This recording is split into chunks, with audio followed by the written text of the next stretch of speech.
Imagina essa cena. Dois amigos da faculdade, o André e o Bruno. Ambos se formam no mesmo curso, conseguem emprego na mesma área e começam ganhando exatamente os mesmos R$ 8.000 por mês. Os dois moram na mesma cidade, com o mesmo custo de vida. Agora, avança o filme 15 anos. O André está postando foto numa praia numa quarta-feira de manhã, vivendo de renda, totalmente tranquilo. Enquanto isso, o Bruno está preso no trânsito, suando frio porque o limite do cartão estourou de novo e se perguntando onde foi que o dinheiro dele foi parar. Como que isso é possível? Como duas pessoas com o mesmo ponto de partida financeiro terminam em universos completamente opostos? A resposta vai te surpreender.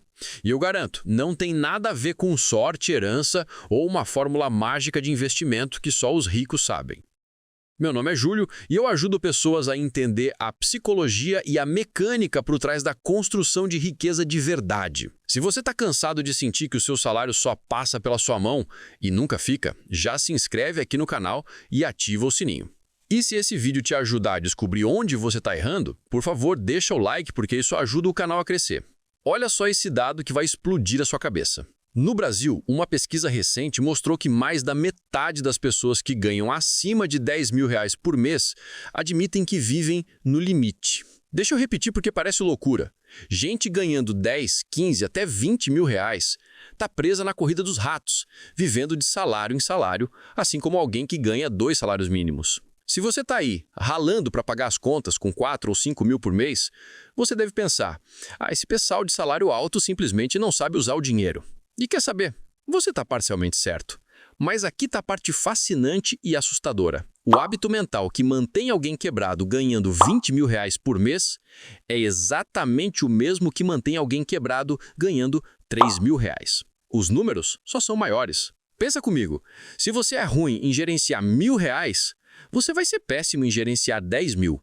Ganhar mais dinheiro não te torna magicamente mais inteligente com ele. Na verdade, às vezes faz o contrário.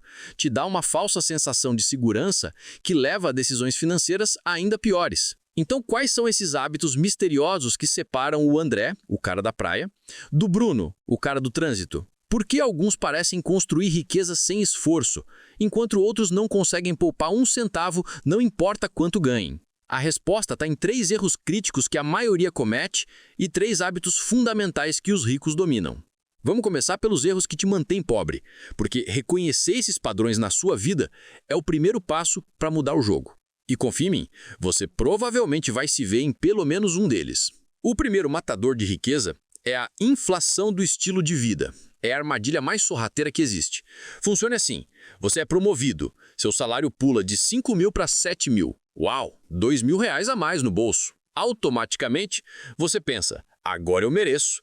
Você troca o seu apartamento alugado por um maior, você decide financiar aquele SUV que sempre sonhou, afinal a parcela cabe no orçamento. Você começa a pedir iFood com mais frequência e troca a cerveja do fim de semana pelo vinho importado. Em 3 meses, aqueles R$ 2.000 extras sumiram.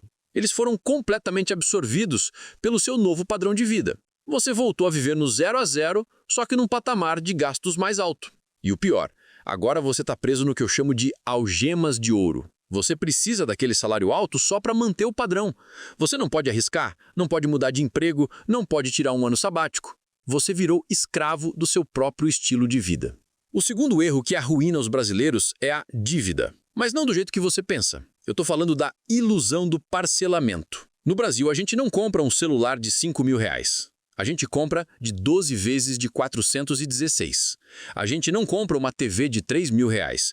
A gente compra de 10 vezes sem juros. O Bruno, com o mesmo salário de 8 mil, tem a parcela do carro, o mínimo do cartão, o financiamento do apartamento, o crediário das lojas. Antes mesmo de pensar em investir, ele já deve R$ 3.000 para os próximos 2 anos. Agora compara ele com o André, que ganha os mesmos R$ 8.000, mas decidiu andar com um carro mais simples, pago à vista. O André tem R$ 3.000 livres todo mês. Em um ano, isso são R$ 36.000 de flexibilidade financeira.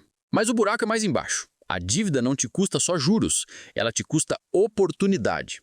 Imagina que os dois, André e Bruno, recebem um bônus de R$ 5.000. O Bruno, endividado, usa os 5 mil para abater a dívida do cartão, que cobra 15% ao mês de juros. Ele está na prática só tentando voltar para o zero. O André, sem dívidas, pega os mesmos 5 mil e investe num fundo que rende 10% ao ano. Em 10 anos, o Bruno finalmente saiu das dívidas, mas não tem nada. O André transformou aqueles 5 mil em mais de 13 mil reais, sem fazer esforço nenhum. Mesmo bônus, mesmo salário. Resultados completamente diferentes. O terceiro erro é a anestesia financeira. É a falta total de consciência para onde o dinheiro está indo. A maioria das pessoas sabe quanto ganha e quanto paga de aluguel. O resto é um borrão. É a morte pelos 1000 piquezinhos. É 10 reais do cafezinho, 30 do Uber, 50 do iFood, 15 daquela assinatura que você nem lembra que tem. Nenhuma dessas compras parece grande, nenhuma delas quebra o banco. Mas somadas, elas levam 1.000, 1.500 reais da sua conta sem você nem perceber. A pessoa anestesiada toma decisões baseadas no quanto tem na conta agora. A pessoa financeiramente consciente sabe exatamente para onde cada real vai. Ela não gasta no piloto automático, ela gasta com intenção. Essa consciência, por si só, já libera centenas de reais por mês para investir. Ok, Júlio, já entendi os erros. Eu sou o Bruno, mas como eu viro o André? Como o cara da praia fez? É aqui que o jogo vira. Porque os hábitos que constroem riqueza são ainda mais simples, mas exigem uma mudança de mentalidade. O primeiro hábito dos ricos é o mais importante de todos. Pague-se primeiro. A maioria das pessoas faz assim. Recebe o salário, paga as contas, gasta com o que quer e se sobrar algo no fim do mês, ela tenta poupar. Spoiler, nunca sobra. Quem constrói riqueza inverte essa lógica. No instante em que o dinheiro cai na conta, a primeira coisa que eles fazem é transferir uma porcentagem, 10%, 20%, para suas contas de investimento. Eles pagam o boleto do futuro, antes de pagar o iFood, antes de pagar a balada, antes de pagar qualquer outra pessoa. Eles aprendem a viver com o que sobra depois de investir. Isso soa simples, mas é psicologicamente poderoso. Se você ganha 5 mil e investe imediatamente 1.000 reais, o seu cérebro entende que você tem 4 mil para viver o mês. E acredite, você vai dar um jeito de viver com 4 mil. O segredo é automatizar isso. O dinheiro nem pode passar pela sua mão. O segundo hábito é entender a mágica do tempo. Ricos entendem que 100 reais hoje valem muito mais que 100 reais amanhã. Não pela inflação, mas pelos juros compostos. Deixa eu te contar a história da Ana e da Beatriz. As duas têm 25 anos.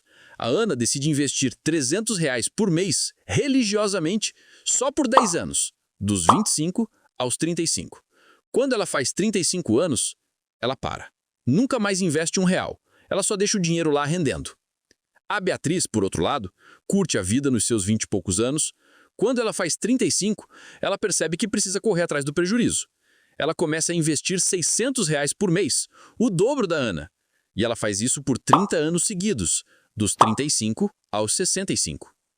Quem você acha que tem mais dinheiro aos 65 anos? A resposta quebra a cabeça das pessoas. A Ana, mesmo tendo investido por apenas 10 anos, contra os 30 da Beatriz, e tendo colocado muito menos dinheiro do próprio bolso, a Ana termina com mais, porque ela deu 10 anos a mais para os juros compostos fazerem a sua mágica. O tempo é o seu maior aliado na construção de riqueza, muito mais do que a quantidade de dinheiro. O terceiro e último hábito é o foco em ativos versus passivos. Eu sei, parece papo de contador, mas fica comigo porque isso vai mudar sua vida. É simples. Ativo bota dinheiro no seu bolso. Passivo tira dinheiro do seu bolso. Pessoas ricas são obcecadas em comprar ativos. Pessoas pobres compram passivos achando que são ativos. Exemplo clássico, o carro. O Bruno vê o carro como um símbolo de status. Ele financia um SUV de 150 mil reais. Ele tem uma dívida, paga juros, seguro alto, manutenção cara e o carro perde 20% do valor só de sair da loja. O carro é um passivo gigante. O André vê o carro como transporte. Ele compra um seminovo de 50 mil reais à vista e ele pega os 100 mil que ele economizou e compra fundos imobiliários, que são ativos. Esses fundos pagam 800 reais por mês em aluguéis. Percebeu? O passivo do Bruno tira 2.000 reais dele, parcela mais custos. O ativo do André dá 800 reais para o André. O mesmo vale para o celular. Trocar de iPhone todo ano é comprar um passivo que desvaloriza e comprar ações da Apple, a empresa que faz o iPhone, é comprar um ativo que se valoriza e paga dividendos. Quem foca em ativos cria um looping de riqueza. Os ativos geram renda, que compra mais ativos, que geram mais renda. Começa devagar, mas acelera de um jeito que a maioria das pessoas nem acredita ser possível. No final das contas, a diferença entre o André na praia e o Bruno no trânsito não foi o salário, não foi a faculdade, não foi a sorte, foi o comportamento. Foi a decisão de evitar a inflação do estilo de vida, fugir das dívidas de consumo e ter clareza dos gastos. Foi o hábito de se pagar primeiro, usar o tempo a seu favor e focar em comprar ativos, não passivos. A pessoa na praia não teve sorte. Ela apenas tomou decisões diferentes com as mesmas oportunidades que você talvez tenha hoje. A pergunta que fica é: o seu dinheiro hoje está comprando sua liberdade futura ou só um conforto temporário? O melhor dia para começar a construir a sua riqueza foi há 10 anos. O segundo melhor dia é hoje. Se esse vídeo te deu pelo menos um clique, faz o seguinte: se inscreve no canal.